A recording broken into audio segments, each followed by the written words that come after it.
ایک غریب آدمی بدو رات کے وقت وہ کہیں بیچارہ صبح سے چلا تھا، مدینے پہنچتے اسے رات ہو گئی. اس نے ڈرتے ہوئے نا خیمہ ہی باہر لگا لیا. جہاں رات ہوئی نا آدھی رات کو کوئی 1-2 بجے سمجھ لے پہنچا مدینے، اس نے باہر نے خیمہ لگا لیا.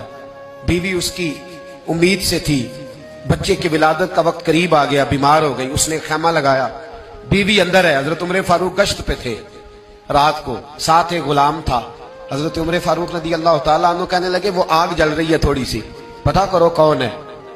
تو آپ کا غلام پتہ کرنے گیا تو بدو نے ڈانٹ دیا، کہنے لگے جاؤ تمہیں کیوں بتاؤں. حضرت عمر خود گئے، کہنے لگے مسافر بھائی بتا تو صحیح. کہنے لگا جی چھوڑے، میں آپ کو کیوں بتاؤں میں کون ہوں کیسے آیا ہوں. فرمایا خیمے کے اندر سے کراہنے کی آواز آتی، کوئی درد سے چیخ رہا ہے، بتا ہمیں بات کیا ہے. کہنے لگا جی میں فلاں بستی فلاں علاقے کا ایک غریب ہوں، امیر المومنین عمر فاروق سے ملنے آیا ہوں، اور رات ہو گئی ہے تو یہاں خیمہ لگایا ہے، صبح میں ان سے مل کے چلا جاؤں گا. تو رات کو تکلیف دینا پسند نہیں کیا، تو میری بیوی امید سے تھی، اب بچے کی ولادت کا وقت قریب ہے، پاس کوئی نہیں. حضرت عمر کہنے لگے تو ٹھہر میں ابھی آیا. چہرے پہ نقاب ہے، اسے بتایا نہیں میں ہی امیر المومنین. عمر دوڑے گئے، اپنی زوجہ سے کہنے لگے اگر تجھے بہت بڑا اجر مل رہا ہو تو حاصل کرے گی. کہا کروں گی. تو کہنے لگے چل پھر میرے ساتھ، بہت بڑا اجر ہے. ایک دوست کے ہاں ولادت کا وقت ہے، ضرورت کی چیزیں ساتھ لے لو. اس عورت نے تھوڑے دانے لے لیے، گھی لے لیا. حضرت عمر سے کہنے لگی لکڑیاں اکٹھی کر لیں.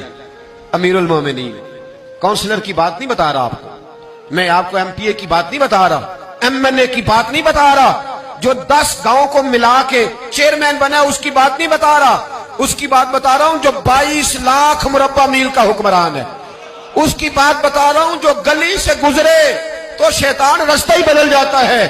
اس کی بات بتا رہا ہوں جس کے بارے میں میرے مصطفیٰ کریم صلی اللہ تعالی علیہ وآلہ وسلم نے فرمایا میرا عمر تو وہ ہے کہ 950 سال حضرت جبریل بھی اس کی شان بیان کریں تو عظمت ختم نہیں ہوتی. اتنا بڑا شخص. حضرت عمر نے لکڑیاں اکٹھی کی، اینٹوں کا روڑے لے کے چولہا بنایا، پہنچ گئے. آپ کی زوجہ کہنے لگی یہ تھوڑے دانے ڈالنے، گھی ڈالنے اور ایک لکڑی لے کے اس کو ہلائیں، تیار کریں. خود زوجہ اندر چلی گئی. حضرت عمر باہر پکانے لگے. وہ بدو کہتا ہے میں اس طرح کا ان کے ساتھ بہیو کرنے لگا جیسے کو کسی چوکیدار کے ساتھ نہیں کرتا. میں نے سمجھا جی عمر نے چوکیدار رکھے آنے جانے والے مہمانوں کا. میں کبھی پانی کا پیالہ مانگتا، کبھی کوئی بات، عمر دوڑے جاتے، کبھی پانی لاتے. او مسلمانوں، او میرے رسول کے غلام عزیزو. حضرت عمر فاروق وہ غلام کہتا ہے میں عمر سے کہتا، میں کہتا غلام پانی لا تو عمر دوڑ کے پانی لاتے. میں کہتا تجھے گھی پکانا بھی آتا ہے، پہلے بھی کبھی پکایا ہے؟ تو عمر فرماتے کوشش تو کر رہا ہوں. میں کہتا پہلے بھی کبھی تیری بیوی نے یہ کام کیا ہے؟ تو حضرت عمر کہنے لگے مجھے یاد نہیں، پوچھ کے بتاؤں گا. کہتے کیا رنگ تھا، کیا انداز تھا، کیا مصطفیٰ کی تربیت تھی، کیا انداز حضور نے سکھائے غلاموں کو. یہ کس طرح کا امیر ہے کہ یہ ہنڈیا پکا رہا ہے، پھونکے مار رہا ہے ایک غریب کے لیے، دیہاتی کے لیے جسے جانتے بھی نہیں.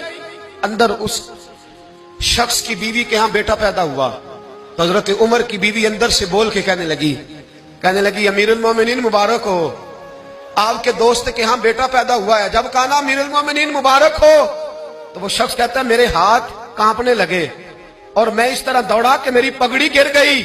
میں دوڑا تو عمر نے بلایا، کہا کدھر جاتے ہو؟ کہنے لگا آپ امیر المومنین ہیں، آپ امیر المومنین، آپ عمر ہیں. کیسر و کسرا جس کے نام سے کانپے آپ وہ ہیں، جسے مصطفیٰ نے دعا مانگ کے اللہ سے مانگا وہ والے عمر ہیں آپ، جس کے لیے علی المرتضیٰ فرماتے ہیں میں روز دعا کرتا ہوں وہ والے عمر ہیں، جس کے بارے میں ابو بکر صدیق نے فرمایا تھا کہ میں اللہ سے کہوں گا مولا جو تیرے محبوب کی امت کے حق میں سب سے بہتر تھا میں اسے خلیفہ بنا کے وہ والے عمر ہیں. عمر امیر المومنین کی بیوی وہ تو خاتون اول ہوتی ہے، وہ تو ملکہ ہوتی ہے، اور تیری بیوی دائی بن کر ایک غریب کے بچے کے پاس بیٹھی رہی ولادت کے وقت. عمر امیر المومنین ہو کے تیری داڑھی ساری دھومے سے بھر گئی تو ڈیوٹی کرتا رہا. تو سیدنا عمر رو پڑے اور اس بدو کو سینے سے لگا کے کہنے لگے تجھے پتہ نہیں تو کہاں آیا ہے، اس شہر کا پتہ ہے؟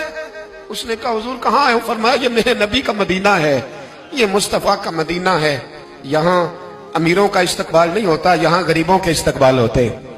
یہاں حضور نے اس اسٹیٹ پہ میرے رسول پاک نے وہ والا رنگ دیا ہے کہ اب غریب سر اٹھا کے جینے لگے ہیں، اب مزدوروں کو عزتیں ملنے لگی ہیں، اب یتیموں نے سر اٹھا لیا ہے کہ ہمارا کوئی سننے والا آ گیا.